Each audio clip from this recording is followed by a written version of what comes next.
Welcome, everybody. I'm Leticia Terrones, a librarian here at Cal State L.A. And I'm so happy that you're here and participating in Library Live. Library Live is a webinar series that we hold throughout the semester that has all kinds of different workshops on research skills. In the chat, I'm going to drop our flyer that we just got. Thank you to Kelsey, who just designed the flyer for Library Live. This flyer will have all of the different workshops that we are planning for the spring. And oh my gosh, Kelsey, I can't find it now. It was on my desktop and I can't find the flyer. I'll take care of that, Letty. Go ahead and move on. Okay, thank you. Yes, thank you for asking about the recording. So we record all of these sessions, and then Kelsey does us the wonderful favor of putting them on our Cal State L.A. YouTube page. So if you haven't subscribed yet to the Cal State L.A. YouTube, I encourage you to do so today. Kelsey just put the link there to the YouTube. The other thing I want to encourage you to do is throughout the session, as questions come up, drop them into the chat, because the way we do the questions is if we can answer the question immediately as they come in, we'll answer it. Also, Kelsey might also drop things into the chat to answer the question. The other thing that we will do as well, at the end of the session, we dedicate the last 5 minutes of the presentation to just answering student questions. At any point, if you have a question, like even let's say tomorrow, and you're like, oh, I remember the session from yesterday, and now I have a question about it, but it's now yesterday, the session was yesterday, you have a question today, you can always email me at that email. I'm Leti Terrones, and I encourage you to take a snapshot of the chat. You can always email me and I will get back to you as soon as possible with the answer that you need, okay? The other thing too that we do at Cal State LA that I highly encourage all students to do is to find out who is your, who's the librarian that's assigned to your subject specialist area. Okay, so at Cal State LA, every single major, every single discipline that we study has a specific librarian that's assigned to that area. Do you know who yours is? Anybody want to say who theirs is, or throw a thumbs up if you know who yours is? And if you don't, very good. No, how could we check? Very good question. So right here in the chat, the one that says subject specialist, that link right there has a list of all of the librarians. So really quickly, let me go ahead and start sharing my screen so that I can show you that really quick. Okay, so the chat, in the chat, I just shared with you a little link that has, it says subject specialist. This is the page that it leads you to. So if you notice, for instance, let's say that you're in women's gender sexuality studies. The librarian that's assigned to that specific area is Sarah Baker, and this is her email. If you're in business, our librarian for business and management is Jennifer Mazunaga. You can also find her email there. And one of the things that librarians do is we consult with students. So you all have research papers and assignments that you're working on, and you can definitely make an appointment with us to talk about your specific research assignment, your particular paper. So already I'm seeing that people are dropping the librarian for engineering and computer science. Does anybody know who's the librarian for child development? If you do, we have an extra prize or special prize for you. Just kidding, we don't. But if you want to, you could put it in the chat and that would be very helpful to someone. Okay, so we have a lot to cover today. So I'm gonna go ahead and share the slides that I will be working from. So let me put the slides in the chat. That's the link to the slides. You're welcome to bookmark those if you want to, or if you forget later, I'm happy to pass the slides along to you. The other thing that I would like to share with you before we actually, get started and dive in is I want to share with you the link to the handout that I prepared for today. That's the link to the handout, and you will see me going back and forth, toggling back and forth between the slides and the handout as I deliver the presentation. Keep in mind that this is a presentation on locating peer-reviewed research literature that is found in scholarly journals. I'm going to talk about that. And what we're going to really dedicate our hour to is searching the databases. Earlier today, and also last week, we presented a workshop that focused on using the library catalog, which is called OneSearch. The library catalog OneSearch is super powerful. You can also find peer-reviewed academic articles in OneSearch. But today, what I'm going to focus on is searching the databases. If you want to, you're welcome to look at the OneSearch webinar that we did, the workshop that we did. It's available on our YouTube channel. Does that sound about good? You go ahead and let me know by throwing me a thumbs up or in the chat. You could do that. So just so I know that we're ready to get started. All right, very good. Thank you so much. Okay, so let me close the chat really quickly. And let me write down one thing really quick. Okay, sorry. All right. Okay, so all right, so let's get started. So one of the things that I want to encourage you to do is I want you to, after today, I would like you to go to this website, and which is mycalstatela.edu, and actually my calstatela.edu/its/network/VPN. And if you haven't yet downloaded the VPN, the virtual private network for Cal State LA, I encourage you to do so. The reason why is because the academic articles that we're going to look at today are available behind a firewall. What the VPN does is it puts you in a little community of Cal State LA internet users. And you'll notice that as we're, doing the searches, you'll come across this little like yellow and white kind of window that asks for you to type in your username and password. The reason why is because the scholarly research that's in the databases that we're going to look at today, they're not available for free on the open web. They're behind these firewalls. And part of your registration fees goes towards paying for those materials. So I highly encourage you, because you're paying for that, make sure that you're accessing the scholarly materials that are available to you as a Cal State LA student. All right, so let's really quickly recap, I'm just going to review what we're going to do today.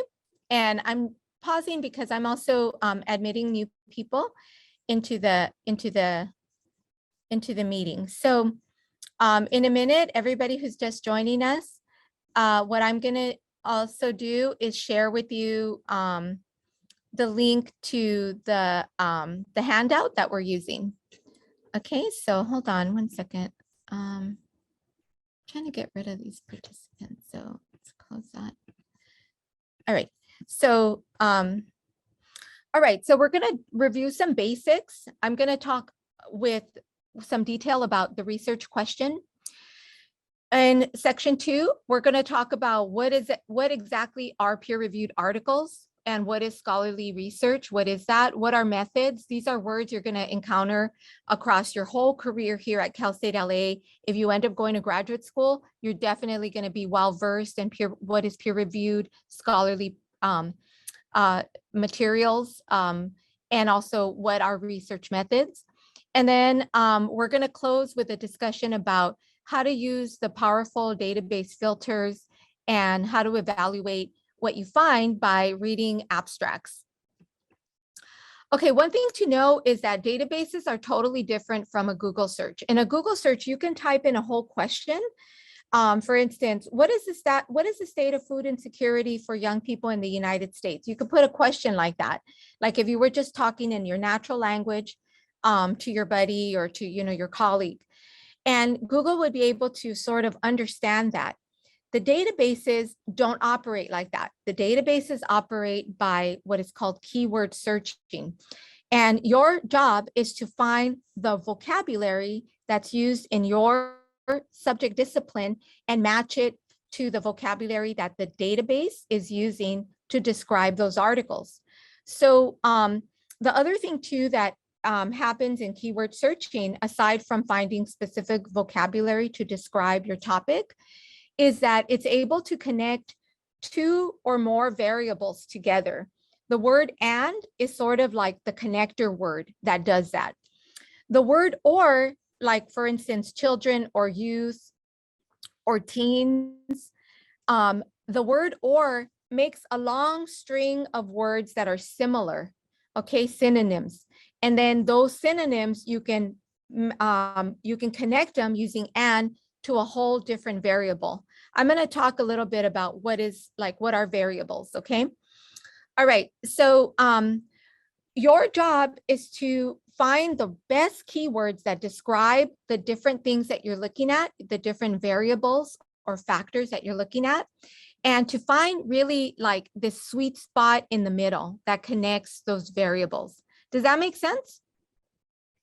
You could throw me a thumbs up to let me know if that's kind of making sense. Yes. Okay, good. So I would just say in the chat, go ahead and tell me like what's a word that describes what "and" does. What does "and" do? It connects words, right? All right. And what does the word "or" do? It combines like words. All right, so why am I talking about all of this? Well, the reason why I'm talking about all of this is because before you actually start like digging into the databases, you have to know what you're researching. And one of the best skills for kind of developing that, like, okay, this is what I'm researching skill, is to start writing out research questions. And as you become more more and more skilled in doing research, you're going to find that you're going to get better at research questions. There's basically three general kinds. There are research questions that describe the characteristics of something, the demographics of something. For instance, how have the demographics in the neighborhood of Boyle Heights changed between the post-World War II era and the contemporary moment right now, 2022? Okay, so then you would find scholarly research that describes the changing demographics. Another type of research question would be like an observational question. These questions distinguish, they observe, they compare. So for instance, what students who are studying at Cal State L.A., where do they typically go to camp out to study all day? So I'm going to find scholarly articles that investigate the habits of library students at college and their library use. Okay, so those would be sort of questions that are observational.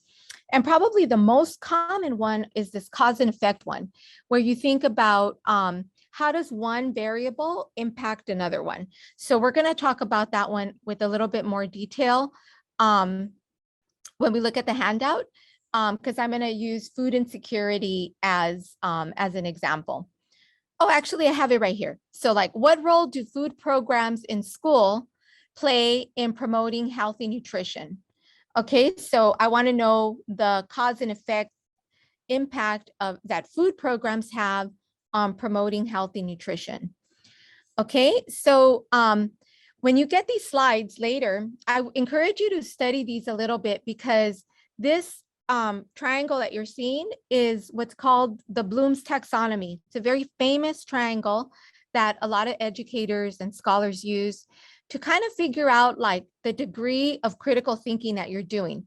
when you're writing a research question, you're really wanting to aim at the green section.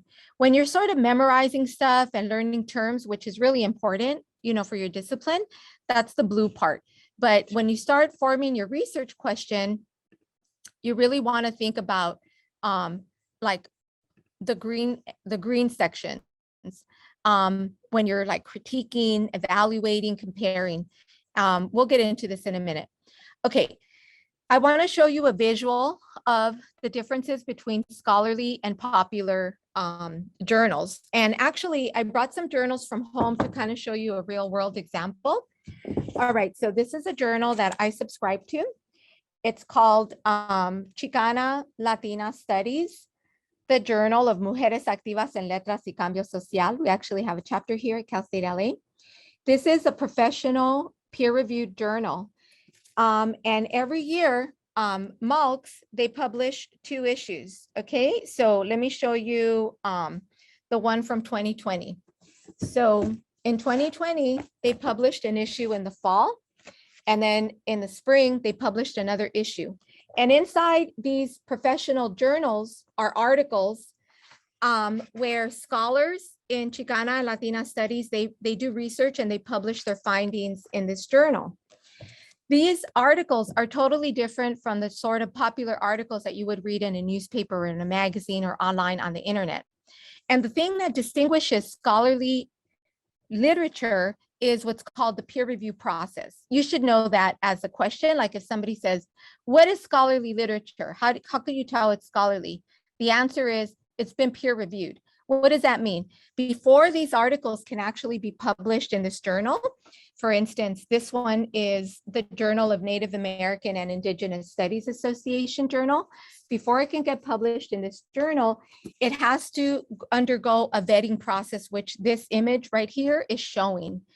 So I'm not going to describe the process too much, but what I'm saying, what I want you to get from this part of the discussion is that the scholarship that's in this journal means that it's authoritative, it's current, it's also in conversation with other people who are doing scholarship in this area. Okay, so there's some chat in here. Credibility, yes. Okay.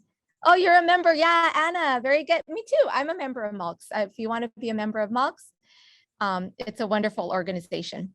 Okay, methods. This is another word you're going to hear a lot. Basically, methods means like, how did they get the data? How did they get the info? And basically, or maybe I should say generally, there's 2 sorts of approaches. There's quantitative, meaning numbers data, and there's qualitative data. So quantitative data, a lot of like statistical research involves quantitative data, health data, psychometrics. So when we start doing the examples, I'm going to show you how to locate quantitative journal articles or articles that have like quantitative studies.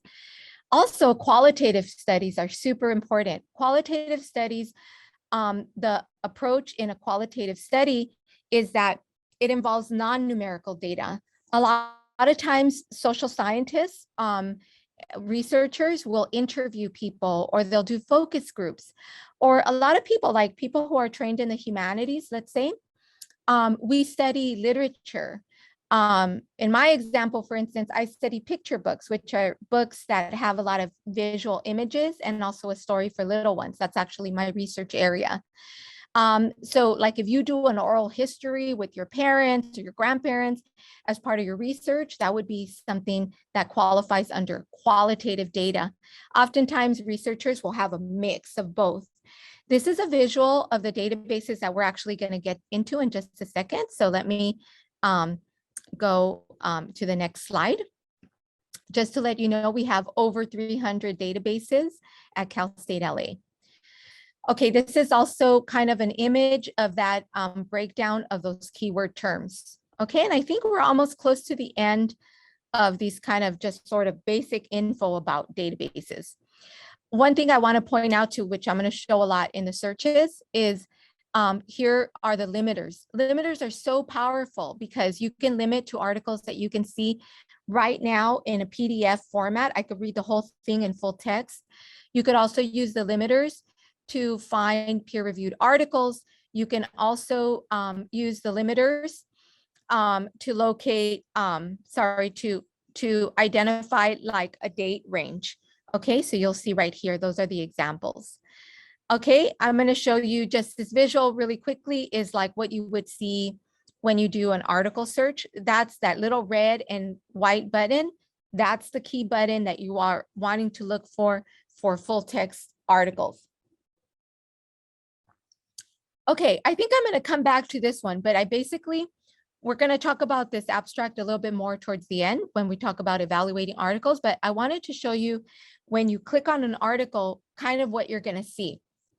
You're going to see the citation information, the title, all of the different authors. Okay, later in a couple of weeks, we're going to have an APA citation. So we'll talk about like, how do you handle an article that has 10 or like 5 or more authors like this one? You're going to also see what journal was it published in? Like this one was coming from the Maternal and Child Nutrition Journal. When was it published? What volume, what issue? And kind of like in the example I use with Malks, you'll see that it has that info, volume, issue, and when the year was published and the season it was published. Okay, in the fall, it has the numbers. And then the abstract is super important because in a nutshell, it tells you 4 things. What is the article about? How, what methods, how did they do the study? How did they analyze, when they analyze the data, how did they analyze it? What did they find? Okay, what implications can they come up with in their findings? So all of those abstracts are going to have those 4 things, and you can kind of quickly go through, a set of like 5 peer-reviewed articles, read the abstract and think to yourself, does this meet the need of my research question? All right, so let me skip that one really quickly. And I want to show you, this is the handout that you have for you. And it basically is outlining here all of the different things that we just covered right now. All right, so I actually am going to pose a question to you right here in the chat. I invite all students and participants who are in here to type in your research question. Remember, a research question it's looking at least 2 variables. Okay, so like for instance, health insurance and access, let's say health insurance access and low income status. Okay, like someone who is working class. What is their health? How is their health access impacted by working class status? Okay, so those would be like 2 different variables. Some of the examples I put up here, let me actually go to my handout so I can see right here. Okay, right, so this is my little topic, right? Healthcare access and affordability. I want you to think like, if this topic, health access and affordability, if it was studied from a business angle, what would the research say? If it was studied from an education angle, what would that perspective be? What about psychology? What would the kind of angle would it be? So it's really important to know when you start thinking about your research question that's looking at least 2 variables, 2 things in conversation, to also think, how does my disciplinary area look at that or study that particular topic? All right, so okay, very good. Thank you to Minerva has already typed in her question. Excellent question. How does cyberbullying cause anxiety in adolescents? Okay, what are the variables right there? Cyberbullying, anxiety, adolescence. Excellent. Ethical fashion, awesome. As someone who's into fashion, do Gen Z consumers use digital secondhand clothing markets to be sustainable? Okay, do they view them as sustainable? Excellent. So you've got a population, Gen Zs. You got digital secondhand clothing, right? And then the issue of sustainability. All right, nobody else wants to throw in their question? We have a special secret prize for you. Actually, we don't, but it would be wonderful to hear your question. Okay, feel free to drop those in there. COVID misinformation. Okay, how does that affect minority people? Okay, very good. All right, so what this handout is going to point to you is it's going to say this. it's going to say when you're starting from the university library page, right, which is right here, instead of going to the one search, this box, what you're going to do is go straight into the databases. And then what you're going to do is figure out what is your subject area. What are the databases that are good for your subject area? All right. So if you want to right now follow along in the chat, thank you so much for adding those other two questions. Do me a favor and click on that link. And then use this drop down arrow to figure out what's your subject area. So for instance, child development studies, right? So I'm going to click here on child development studies, and I'm going to find a lot of really useful information in here, including the top databases for finding peer-reviewed articles. So what I'm going to do, and then before I actually go in there, I want to just point out that here is the assigned librarian, my friend and my colleague, the wonderful Jayati Chudrahi. She's the designated librarian for child and family studies. So if that's your major, you're welcome to make an appointment with your librarian. Okay, very good. Okay, so now what I'm going to do is I'm going to pretend that, okay, that's my area, child development studies, and I'm studying food insecurity. So I'm going to click on Eric. And then this is going to take me to the subject databases. I also know that when I go here, there's also another one that's recommended called Psycinfo. And because I've done this a lot of times, and because I've kind of tattooed in my mind the databases that go with my area, kind of know the name of it, I already know that if I roll down here, I can also click on APA Psycinfo, which is right there. This little bubble on the side is going to tell me what's inside Psycinfo. So if I put my mouse right there, it's going to say that Psycinfo collects peer-reviewed scholarly journal articles from all kinds of different journals that specialize in psychological research. Okay, things that are related to behavioral sciences, mental health. If I go down here to Eric, which is one of the other recommended databases for child development studies, I'm going to see that Eric specializes in peer-reviewed journals that deal with education research. And then one that I recommend for everybody to use, no matter what your subject area is Academic Search Complete. I'm just going to put that in the chat right here. So as you're making your list, like if I were you, I would probably be writing down on a Post-it the databases that are good for me. Academic Search Complete database. That one you can use for anything. Okay, so go ahead and in the chat, especially like if you put in your question in here, how does uranium affect DNA? Excellent. So go in there and try to find your subject, the databases that go with your subject area, and then put in the chat, what are the databases that go with you? Okay, as I'm kind of doing these searches. And for the uranium and DNA, you might want to consider something in the sciences, okay? So somewhere in here, or chemistry. I wonder if there's a chemistry one in here. Yeah, there is. See, chemistry. Okay, that one's PubMed. Very good. Excellent. Okay, so I'm already seeing some good ones. All right, so I selected the 3 that I'm going to do for child development studies, and then I'm going to press OK. And you'll see that when I go to show all, it's going to show the 3 databases that I'm searching in. All right, so now I'm going to kind of do like the word I know is food insecurity. And then I'm going to put low income, but yeah, or poverty or socioeconomic status. I have definitely heard that term, socioeconomic status. We've been talking about it in my class in child development. That's the term used. And I'm also wanting to know about like children or adolescents or youth. Okay, those are my 3 variables. Okay, how does food insecurity affect children in families with low socioeconomic families? Okay, that's sort of my preliminary research question. The next thing I'm going to do is I'm going to roll down to these powerful filters, and I'm going to select full text and peer reviewed. Okay, and then I'm going to do search. And then what I'm going to see here is this little orange thing right there. That's my search history.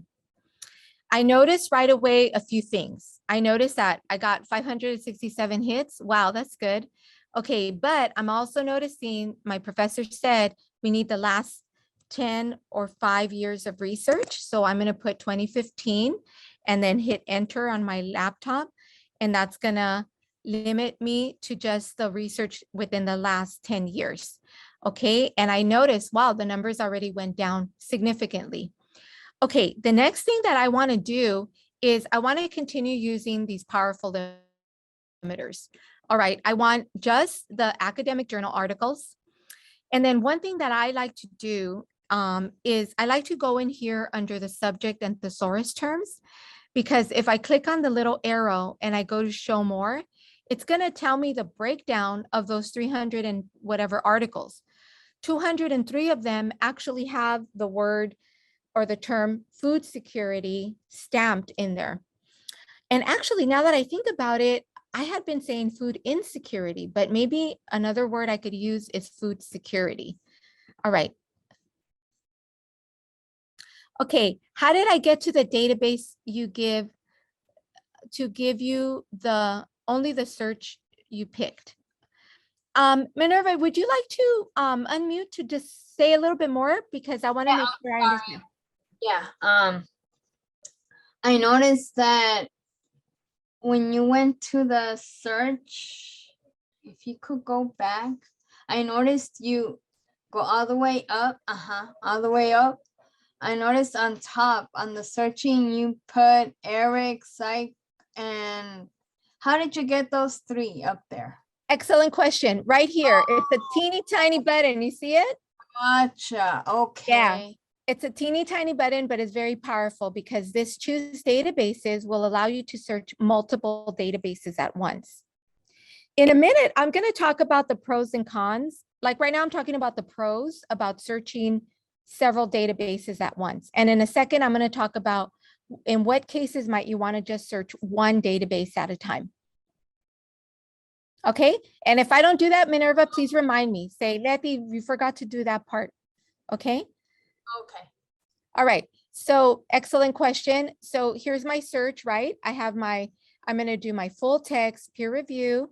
Then I'm going to search. And now you'll see that I have my search history right here. Me, just a personal, it's just a personal preference. I like selecting that and just deleting it because sometimes that gets like really super long and cluttered. It just keeps track of your search history, but that's just my preference. You don't have to do that if you don't want to. Okay, the next thing I did here is I put 2015. Oops. Okay, 2015. I hit enter on my computer, and now I have those 300 and something, 390 word articles. Then I just want the 391 journal articles. And then I encourage everybody to use this a lot.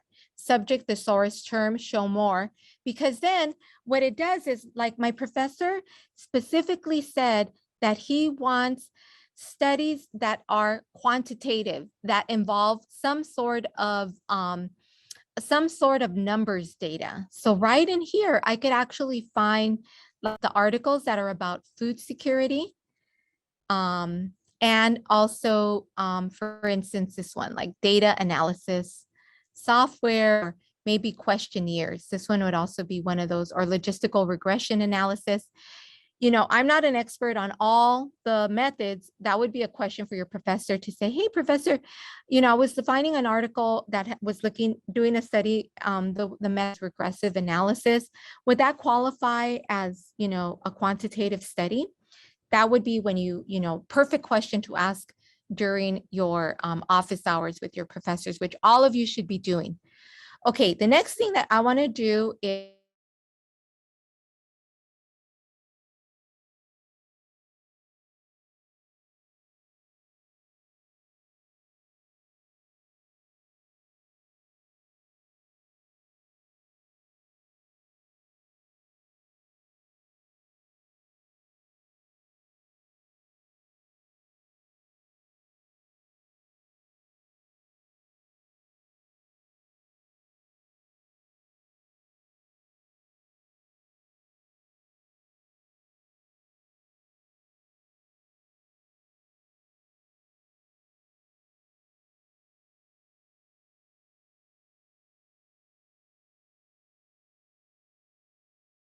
just about to call It's just about to call you, Kelsey. I'm so sorry about that, everybody. I got kicked out of Zoom. I hope most everyone is still here. Let me share my screen and try to pick up where I left off. Are there any questions at this point right now from what I was showing? No. Okay. All right. So here's that search that we did, right? Where we have those. Okay, here's the search that we did. And now what I'm going to do, I was talking about limiting by geography. So now let me just pick the 20 articles that are in the United States. Okay, then the next thing that I want to kind of think about is what I like to call this sort of tiered evaluation, where the first thing that you want to do is kind of take a look at what you have on the first page. And based on your research question, you're going to figure out, do I want to use this article? Maybe I might use it, or no, I'm not going to use it. Okay, so remember, my question is about food insecurity or food security among how does food security affect the well-being of low-income children in the United States? Okay, that's sort of my broad question. So if I look at the first one, this one is saying food insecurity among households with children during COVID pandemic. All right, yeah, this one seems kind of good. So I'm gonna put it right here in my folder. Okay, I'm gonna show what that does in a second. Just based on the title and my subject. So I'm sort of like, Cal State L.A. Golden Eagle looking down on these results and just looking at the very surface level, title, subject headings, I'm going to determine, do I want to save that article, yes or no? All right, number 2, having less or wanting more, an investigation of social economics and reinforcement pathology. Not quite, that's not really what I'm looking for. Number 3, predictors of employment among underrepresented women. Not quite. How about number 4, alternatives to SNAP, global approaches to addressing childhood poverty and food insecurity? Yeah, this one's right more on my area. Food insecurity during childhood, marker of disparities in healthy growth and development. Yes, that one goes well. This one's a qualitative study, but it might not be talking about children. Maybe father-child relationship. I'm going to skip on that one. I like this one, a summer nutrition benefit pilot program in low-income children's food security. So sometimes this one, number 9, school breakfast. Like when I was a kid, I had always had school breakfast and lunch, even in high school too, and food security. Okay, connecting saving and food security. Okay, yeah, maybe. So what I've done is usually I look at the first 2 pages, but for, sake of time, I'm only going to look at one. But I basically do this first level assessment. And once I selected the articles there, I roll up to the top and I click on this folder. And what I can do from this folder is I can select all of these articles. And then what I want to do is I want to email them to myself. And I also want to email them to my team members because, just pretend that's a different email, because we're working on a project together. So I'll probably put my other person right there that's in my team, and I separate it by a semicolon. Do you see that? You're welcome to throw me a thumbs up if you can see what I just did there. The other thing I'm going to do here is under citation format. Our professor wants our work in APA. So I'm going to switch that there, and then I'm going to click send. Okay. And in a few minutes, I'm going to show you my inbox to show you like what actually happens when EBSCO sends you these articles. In order for this to, okay, well, now that I have these articles here, the next thing I want to show you is the second level of evaluation. All right. So for instance, I'm going to take a look at this one, a summer nutrition benefit pilot program and low-income children's food security. So I'm going to click on there. And then what I see in here is an article record. It's got the title. It's got all of the authors that participated in here. It's got the name of my journal, which is called Pediatrics, peer review journal. It's got these subject terms, which are hyperlinked. And then it also tells me in the abstract, in a nutshell, what is this article about? Okay, so it says Federal summer meal programs serve less than 1/6 of children that receive free and reduced price meals during the school year. To address this gap, this is talking about like summer lunch. To address this gap in food assistance for school-age children, the Summer Electronic Benefits Transfers for Students, SEBTEC, demonstrations provided summer food assistance in the form of electronic benefits transfers cards to households with school-age children for free or reduced meals during the summer. Okay, how did they do the research? This is how they did it, the methods. Over the years of 2011 to 2013, 2 years, the SEBTEC demonstrations were evaluated by using random assignment design. Okay, that's the method that they used. Households were randomly assigned a monthly $60 per child, blah, blah, blah, blah, blah. It's going to keep going and tell me how did they do the research? What did they find? This is what they found. Okay, SEBTEC reduced the prevalence of very low food insecurity, meaning it was successful, right? It reduced low food insecurity. And then the conclusions, it's a promising model. Okay, so, you know, I really like this article. I don't see the PDF here, but I can see the full text is linked. So let me see what that takes me to. If this article turns out, okay, here it is, right? Here's my article. If it were to turn out when you click that button, it didn't lead you anywhere, that's when you would call a librarian or you would request the article through Interlibrary Loan. But a librarian can walk you through that process. Like when you click, because sometimes technology is like that, you click on it and it actually, the link, something's wrong with it and it doesn't work for you. Okay, what do you have here? This is the actual journal where you'll find the article. And you'll notice that it has tools as well. That's the PDF that I want.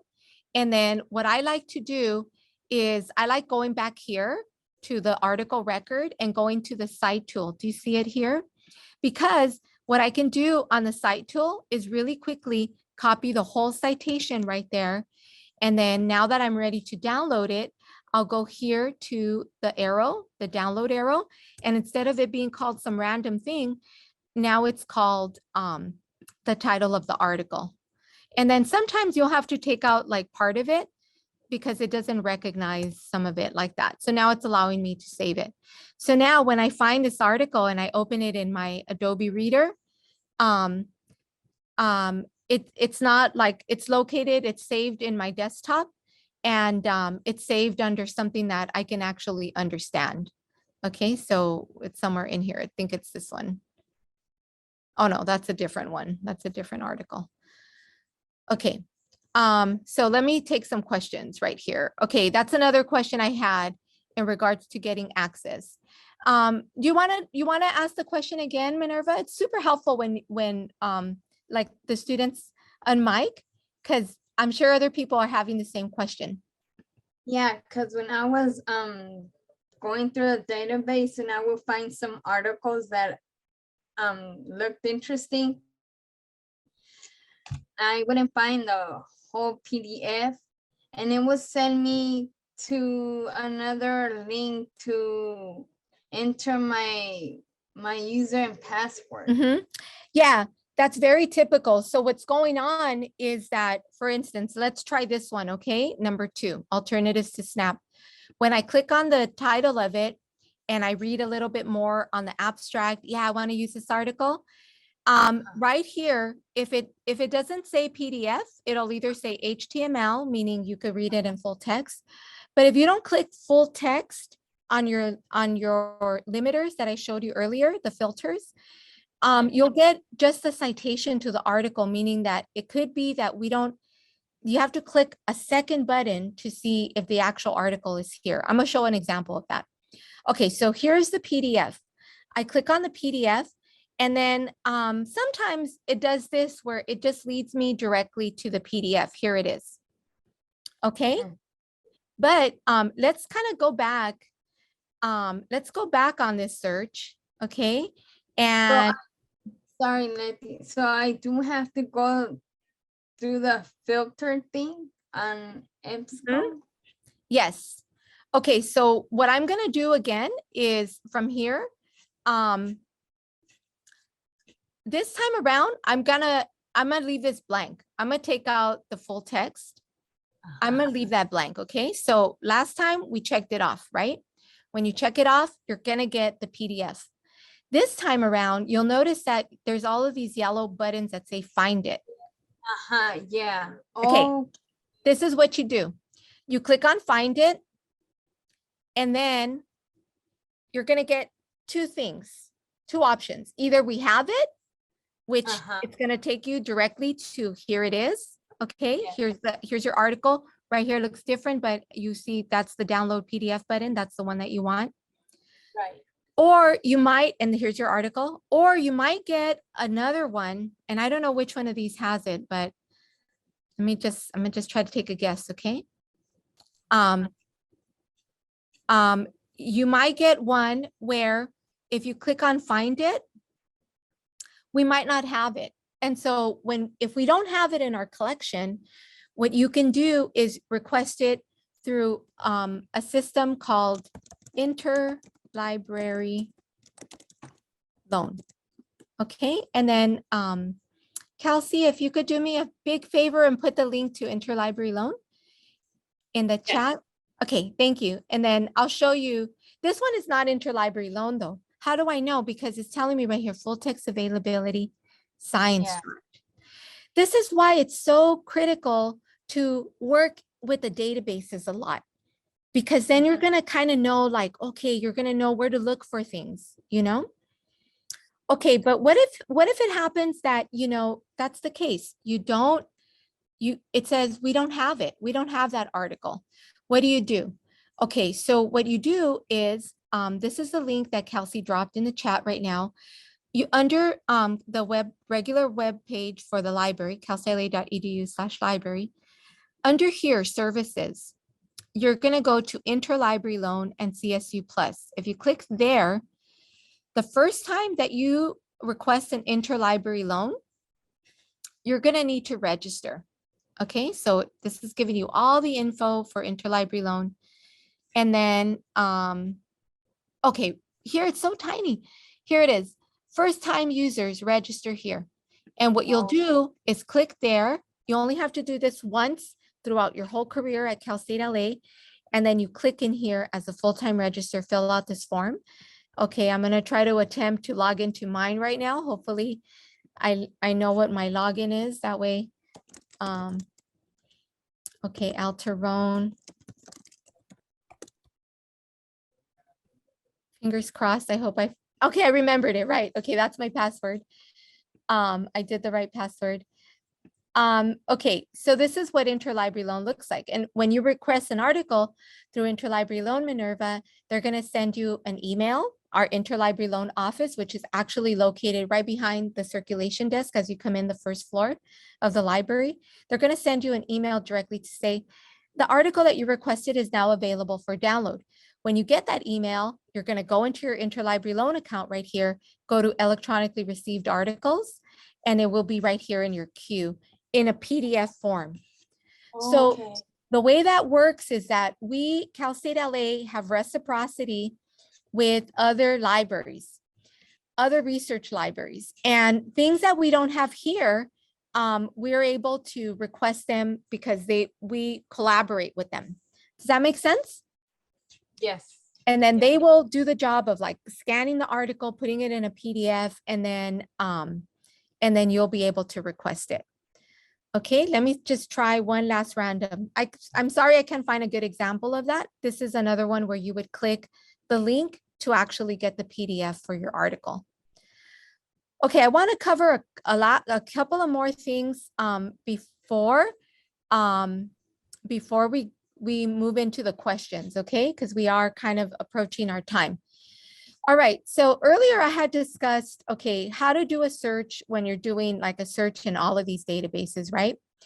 But sometimes it might be good to do a search just in one database. For instance, I study education, and I know that in education research, ERIC is one of the primary databases that's used, okay? It's like the premier database for education research.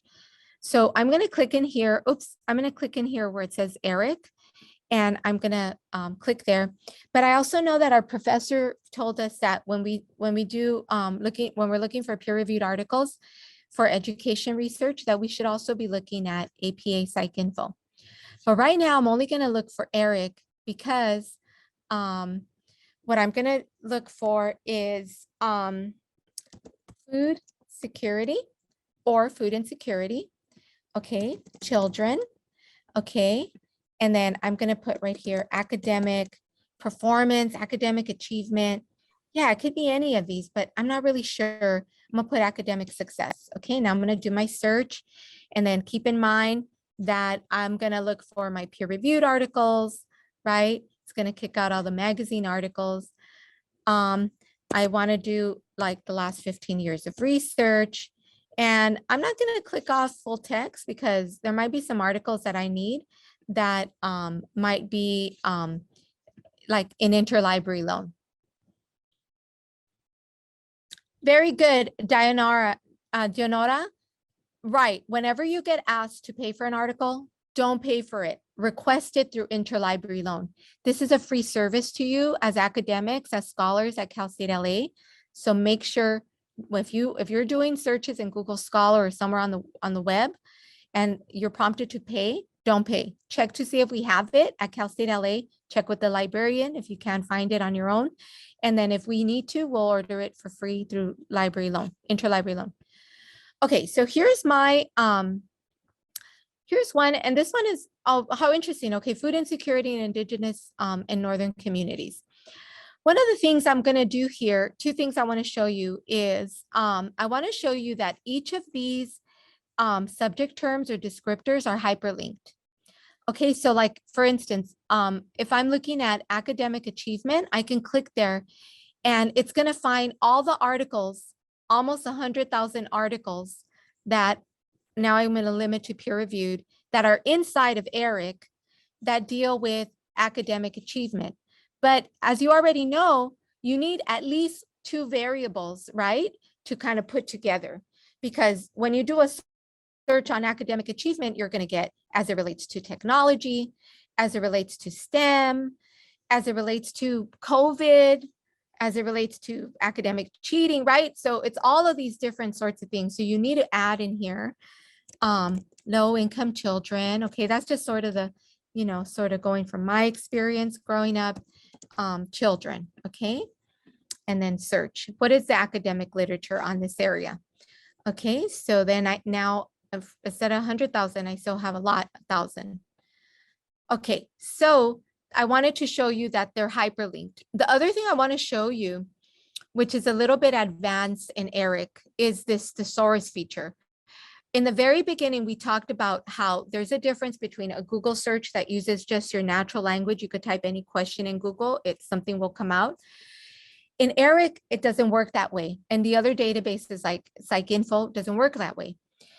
People that work for ERIC and these databases, they have a set of what's called controlled vocabulary. And when an article comes in from one of these journals that they've published, they assign designated controlled vocabulary. Your job is to match your key terms to the controlled vocabulary that's being used from the database. Your job is to match your key terms, the words you're using, to the ones that the database is using. But how do you know? If you go to Thesaurus and ERIC, let's say I want to talk about like parent involvement. I've heard that term in my class, parent involvement. Okay, now I'm going to browse it. And then I'll see, oh, instead of parent involvement, I have to use parent participation. And if I click on parent participation, it gives me even more terminology that describes what is parent participation as the database is cataloging it or categorizing it in its controlled vocabulary. I'll show the example again, okay? So this time around, I'm gonna go to Psycinfo, okay? Psycinfo, another database that's coming from this company, EBSCO. Psycinfo, I know is for psychological research, right? And I know that we also use Psycinfo in our in education research. My professor told us make sure to look at Psycinfo. Okay, now I want to know parental, like parent involvement. How do they describe it in Psycinfo? If I go to Thesaurus right here, and I put my term, right, parent involvement, and search it, it's going to tell me what's the term. Oh, wait a minute. Let's try that again. Let me try that again. Yeah, term begins with, so let's browse that. Okay, so maybe not parent involvement, but it could be one of these. Okay, so it says the term I used can't be found, but I have, oh, okay. See how it doesn't like parent involvement. The right term in Psycinfo is parental involvement. When you start doing specialized research in a disciplinary area, whether it's science, the social sciences, the hard sciences, the humanities, the words that are used in your area of study, communications, child development study, the terminology you're using as you're training in this area, it's going to become very key for you as you start searching in the databases. Does that make sense to everybody? Okay, where can you find the recording? So right here, I'm going to start making some concluding statements to kind of draw us to the end because we are really at 5:31. You can find the recording here in our YouTube. Are you subscribed to it?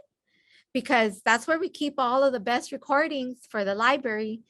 All of the, very good. Thanks, Yolanda. And if you're not subscribed to this channel yet, I encourage you to subscribe to it. Okay, here are some more things that you have since, you know, we can't always finish everything in 1 hour. Oops, I'm going to stop my share now.